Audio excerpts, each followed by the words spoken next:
Chers amis, bonjour. Voici le 5e dimanche de Carême. Et voilà, nous sommes toujours séparés. Alors, quelques instants, nous pouvons prendre la parole de Dieu et l'accueillir dans sa puissance. En ce 5e dimanche, c'est la résurrection de Lazare, ça ne manque pas de puissance.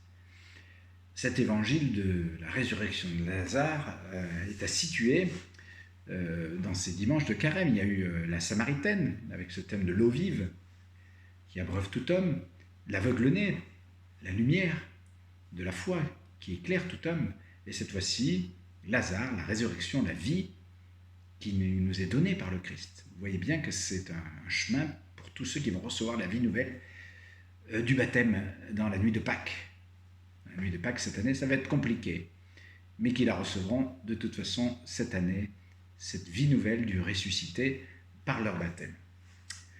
Alors, il faut bien voir aussi que cet évangile de la résurrection de Lazare n'arrive pas n'importe où dans l'évangile de Jean. Il est le dernier des 7 signes qui sont donnés pendant la vie publique de Jésus. Il y a 7 grands signes dans l'évangile de Jean, et c'est le 7e, c'est celui de la résurrection de Lazare au chapitre 11. Et dès la fin du chapitre 11, Jésus, d'ailleurs à cause de la résurrection de Lazare, on décide sa mort.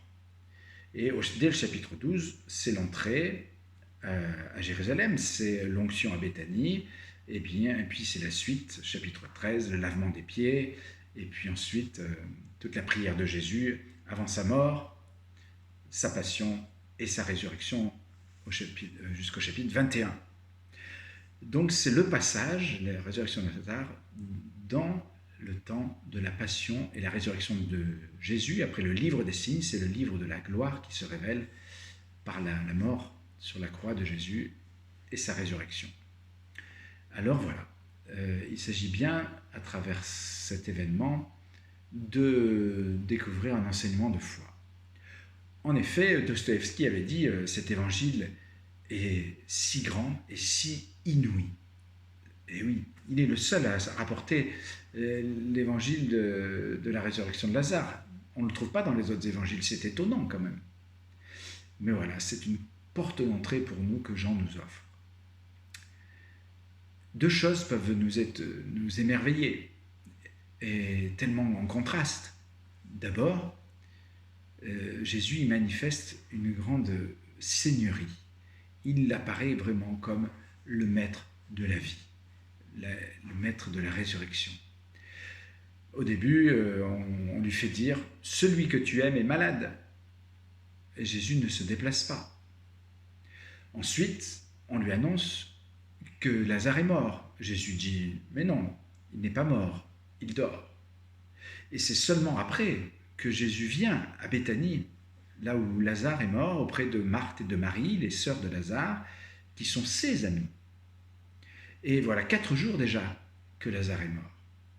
Et là, Jésus donne un enseignement. « Je suis la résurrection et la vie ». Et puis il va s'avancer près du tombeau juste après. Il va demander à ce qu'on ouvre le tombeau. Il dira « Lazare, viens dehors ». Et Lazare va sortir enveloppé de bandelettes. Il dira « Déliez-le et laissez-le aller ». Voilà Jésus, maître de vie, Seigneur de toute vie. Et en même temps, on voit une confrontation entre lui, Marthe et Marie, prises avec leurs propres souffrances, prises avec leur deuil. Si tu avais été là, mon frère ne serait pas mort. Prises avec toutes les questions qui nous traversent, nous aussi, quand nous sommes confrontés à un malheur de cet ordre, à la mort d'un proche, d'un ami. Et on voit Jésus lui-même aussi, marqué dans son humanité profondément meurtri par la mort de Lazare.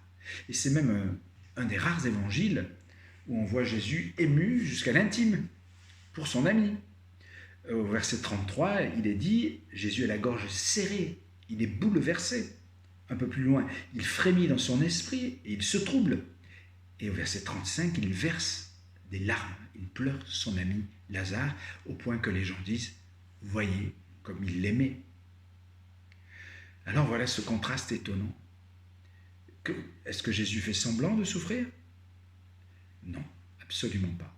Le Verbe s'est fait chair. C'est pas pour faire semblant. Il a pris notre humanité, c'est pas pour faire semblant. Il va mourir sur la croix, c'est pas pour faire semblant. Il est l'agneau de Dieu, dit Jean à l'évangile, qui enlève le péché du monde. Il va lui-même connaître le tombeau, il vient connaître la pierre roulée qui ferme le tombeau. Et c'est lui-même qui sera prisonnier de la mort avant sa résurrection.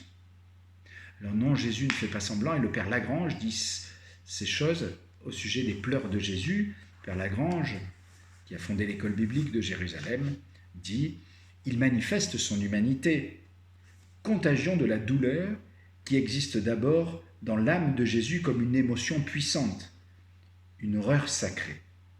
Il sait qu'il peut vaincre la mort, mais son œuvre, celle l'œuvre de la mort, n'en est pas moins là, hideuse, et infligeant à ce qu'il aime, à son propre cœur, une blessure sensible. » Voilà la blessure sensible du Seigneur de toute vie. Le Très-Haut s'est fait le plus humain et souffre avec nous de nos souffrances. Et nous dit dans cet enseignement, voilà, si tu avais été là, mon frère ne serait pas mort, disait Marthe. Mais non, Jésus vient avec nous. Il ne vient pas nier la mort. Il ne vient pas dire qu'elle n'existe pas, car nous y sommes toujours confrontés, et en ce moment, certains plus que d'autres, particulièrement meurtris. Mais il vient la vivre avec nous, il vient la traverser avec nous, et il est là dans tout ce qui fait notre détresse et notre deuil lui-même. Il pleure avec nous. Voilà le maître de la vie. Et d'ailleurs, quand il donne un enseignement sur la résurrection, il dit « Je suis la résurrection et la vie. Celui qui croit en moi, même s'il meurt, vivra. Même s'il meurt, vivra. » Crois-tu cela, dit-il à Marthe et à Marie. Crois-tu cela? Eh bien voilà, c'est la question que Jésus nous pose ce matin. Crois-tu cela? Qu'il est si proche de nous et qu'il est Seigneur de toute vie. Amen. Bon dimanche et à très bientôt. C'est une belle montée vers Pâques, n'est-ce pas?